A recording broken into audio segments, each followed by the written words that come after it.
répondre à quelques-unes de nos questions. Alors, on parle beaucoup de l'urbanisme. Comment définissez-vous votre délégation? Alors, la délégation dont je suis chargé, l'urbanisme, le cadre du vie, l'urbanisme définit au fond toutes les règles qui permettent d'aménager la cité, d'aménager, de développer le vivre ensemble. C'est assez général, mais ça comprend en réalité beaucoup de volets. Le PLU et la ZPP-AUP seraient donc des moyens d'organiser la ville pour le bien de tous.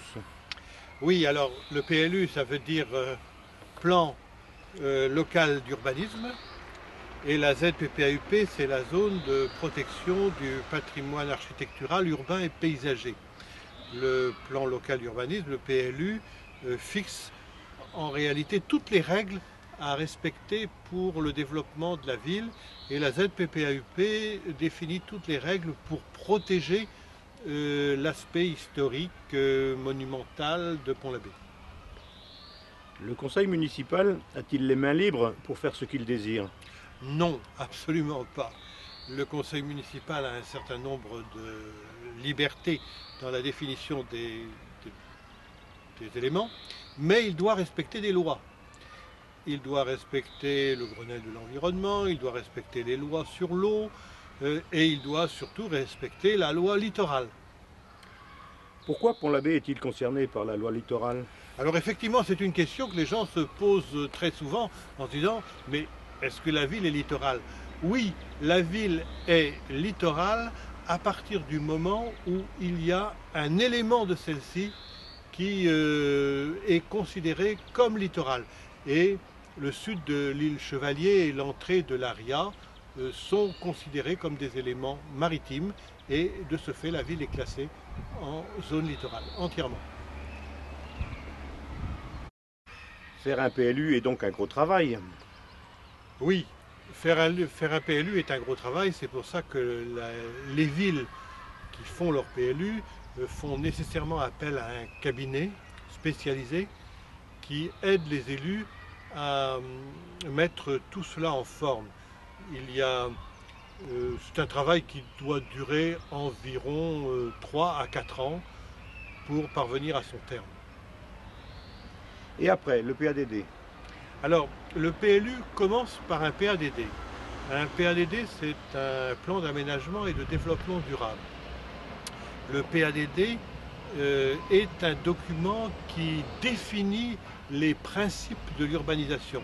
Il ne donne pas un statut à des terrains, il dit quelle est la philosophie globale de la ville en matière d'urbanisme. Ce PADD, nous en avons à peu près terminé la première phase. Il a déjà été présenté au conseil municipal pour un débat sans vote. Il a été présenté aux habitants, qui peuvent d'ailleurs toujours continuer à formuler des remarques. Ça sera en quelque sorte l'introduction de notre document. Vous travaillez aussi sur une ZPP-AUP. Alors, j'ai oublié quand même de vous dire avant que lorsque le PADD serait terminé, on entrerait on est déjà entré d'ailleurs, dans la phase active, et celle qui souvent intéresse le plus les gens du PLU. C'est-à-dire qu'il s'agira de définir zone par zone, parcelle par parcelle, le statut des terrains, le statut des quartiers. Est-ce que c'est une zone à urbaniser? Est-ce que c'est une zone naturelle? Est-ce que c'est une zone agricole? Est-ce que c'est une zone d'activité? Ça, c'est donc la carte qu'il faut établir avec un règlement par les zones. C'est en 2010, cette année, que ce travail va être achevé, réalisé et achevé.